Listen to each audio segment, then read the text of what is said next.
Hi students, unit चल रही है रे ऑप्टिक्स और बात कर रहे हैं ऑप्टिकल इंस्ट्रूमेंट के बारे में। आज हम लोग बात करेंगे रिफ्लेक्टिंग टाइप टेलीस्कोप। देखिए,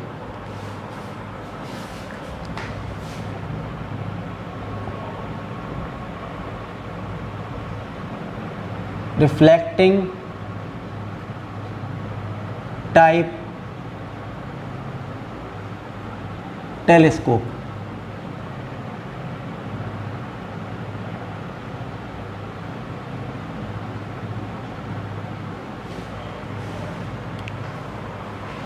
आप ये समझिए, कहीं दूर कोई ऑब्जेक्ट रखी है और अगर उसकी एक ब्राइट इमेज फॉर्म करनी है तो हम लोगों को एक लार्ज अपर्चर के लेंस से काफ़ी लाइट कलेक्ट करनी पड़ती है। अगर हम लोग लेंस की जगह एक कॉनकेव मिरर का इस्तेमाल करें ये सब काम करने के लिए, तो वहाँ पर जो एक ब्राइट इमेज फॉर्म होती है वो रिफ्रैक्शन से नहीं बल्कि रिफ्लेक्शन से फॉर्म होती है। और उस केस में जो हमारे पास टेलीस्कोप होता है वो होता है reflecting type telescope. Reflecting type telescope में जो ऑब्जेक्टिव लेंस था उसकी जगह हम लोग ऑब्जेक्टिव मिरर का इस्तेमाल करते हैं जिसका एपर्चर काफ़ी बड़ा होता है। तो देखिए किस तरह से ब्राइट इमेज फॉर्म करते हैं, उसका रे डायग्राम समझिए। सबसे पहले आप देखिए, ये एक कॉनकेव मिरर है जिसको हम लोग ऑब्जेक्टिव मिरर कह रहे हैं।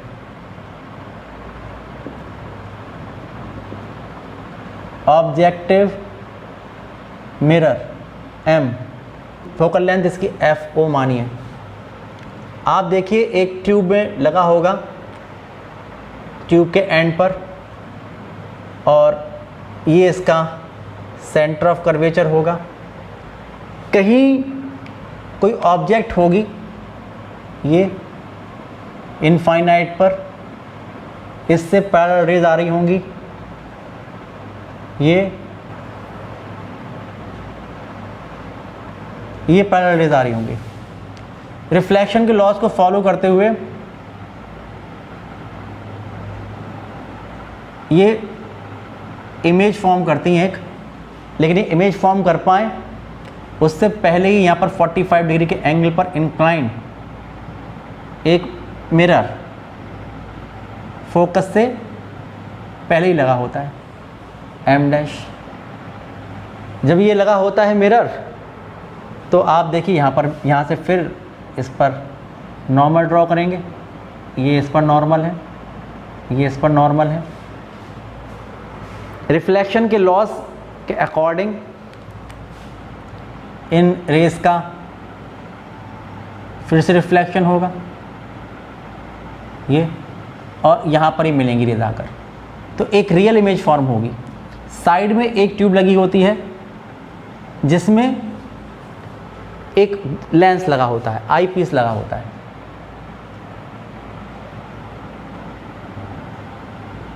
ये यहाँ पर जो इमेज बनेगी AB की, ये सपोज इमेज बनेगी A1 B1, एक रियल इमेज फॉर्म होगी A1 B1। साइड ट्यूब लगी होगी, साइड ट्यूब में एक आई पीस लगा होगा, जो आई पीस लगा होगा E, ये है आई पीस, ये लगा हुआ आई पीस। जब आई पीस चलेगा ऐसे तो फोकस चलेगा ऐसे, इसका फोकस यहाँ पर पहुँचेगा तो फाइनल इमेज इनफाइनाइट पे। और आगे बढ़ाओगे आप इसको, जब A1 B1 इस आई पीस के फोकस यानी FE और ऑप्टिकल सेंटर के बीच में आ जाएगा तो फाइनल इमेज बनेगी बिटवीन D एंड इनफाइनाइट। कैसे बनेगी? एक रे जाएगी इसके ऑप्टिकल सेंटर से विदाउट एनी डेविएशन, दूसरी जाएगी पैरेलल टू प्रिंसिपल एक्सिस, ये इसके फोकस से पास होगी।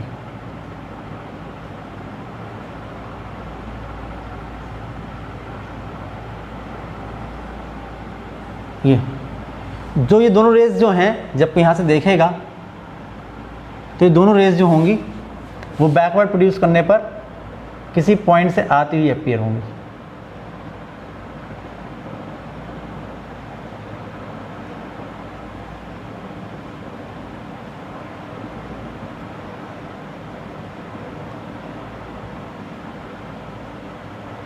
ये किसी पॉइंट से आती हुई अपीयर होंगी। A1 की जो इमेज बनेगी ये बनेगी A2 और ये चल रही है आई पीस की प्रिंसिपल एक्सेस। तो इससे इसको ज्वाइन करेंगे तो आप देखेंगे ये बनेगी A2 B2, ये बनेगी फाइनल इमेज। ये इसका रे डायग्राम हो गया, समझ पा रहे होंगे इसके रे डायग्राम को। ठीक है भाई, ये होगा। अब आप देखिए कि इसके मेरिट्स कौन कौन से हैं। Merits over refracting type telescope, जो इसके मेरिट्स हैं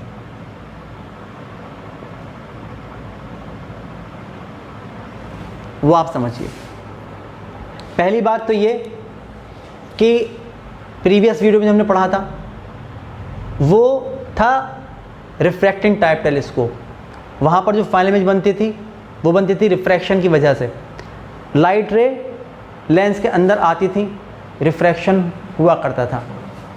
तो रिफ्रैक्शन में क्या होता है, पार्शियली रिफ्रैक्शन होता है, पार्शियली रिफ्लेक्शन होता है, तो ब्राइटनेस कम हो जाती है।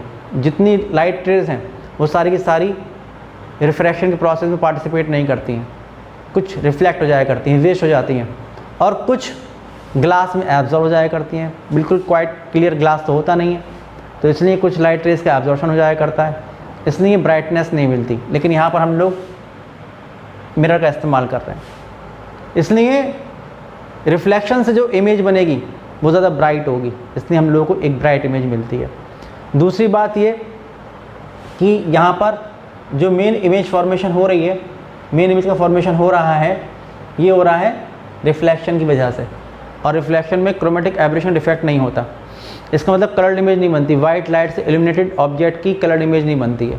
लेकिन अगर लेंस होता है तो वहाँ पर कलर्ड इमेज बन सकती है, उसको डिफेक्ट को भी दूर करना पड़ता है। तो इसका मतलब ये हुआ कि वहाँ पर जो रिफ्रैक्टिंग टाइप टेलीस्कोप था वहाँ पर क्रोमेटिक एब्रेशन डिफेक्ट हो सकता था इमेज में, लेकिन यहाँ पर इसकी पॉसिबिलिटी नहीं है कि यहाँ पर जो इमेज बनेगी वो कलर्ड होगी, यानी कि जो इमेज में डिफेक्ट होगा वो क्रोमेटिक एब्रेशन डिफेक्ट हो सकता है। अगर हम लोग पैराबोलाइडल मिरर का इस्तेमाल कर लेंगे, जो पैराबोलिक शेप के होते हैं पैराबोलाइडल मिरर्स, तो इसमें जो स्फेरिकल एब्रेशन डिफेक्ट होता वो भी दूर हो जाएगा। आप देखिए स्फेरिकल लेंस और स्फेरिकल मिरर्स, इसमें स्फेरिकल एब्रेशन डिफेक्ट होता है। मतलब क्या कि जो दो तरह की रेज होती हैं, एक तो मार्जिनल रेज जो मार्जिन पर आती हैं, और दूसरी प्रेशर रेज जो एक्सिस के पास आती हैं। वो दोनों अलग अलग पॉइंट पर फोकस होकर एक ब्लर इमेज फॉर्म करती हैं, ठीक है ना, अलग पॉइंट पर फोकस होती हैं, एक ही पॉइंट पर फोकस नहीं होती हैं। तो जो इमेज बनती है वो ब्लर होती है, तो उसको हम कहते हैं कि इस इमेज में जो डिफेक्ट है वो डिफेक्ट है स्फेरिकल एब्रेशन का। तो अगर आपने स्फेरिकल मिरर का इस्तेमाल किया तो ये डिफेक्ट हो सकता है, लेकिन अगर आप लोग पैराबोलिक मिरर या पैराबोलाइडल मिरर का इस्तेमाल कर लेंगे तो फिर ये डिफेक्ट भी इसमें से दूर हो सकता है। फिर अगली बात ये आती है कि बड़ा अपर्चर का अगर आप लोग लेंस बनाते हैं तो उसको बनाना मुश्किल काम है, पहली बात तो।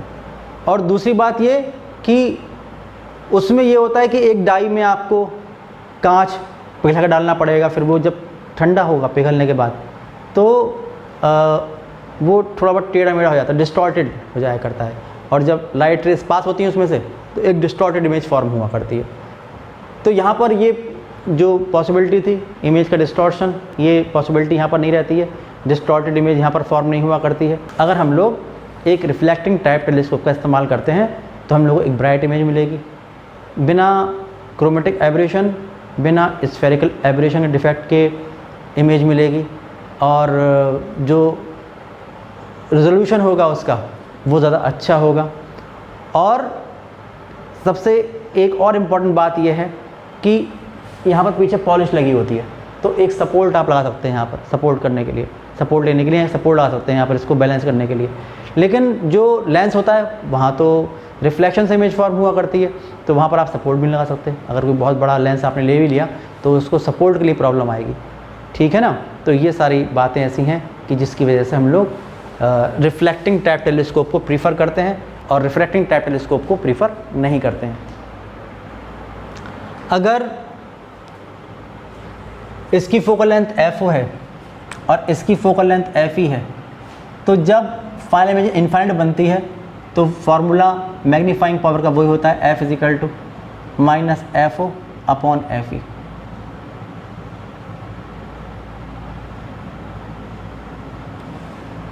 तो आज जो ऑप्टिकल इंस्ट्रूमेंट था ये हमने ख़त्म कर दिया है।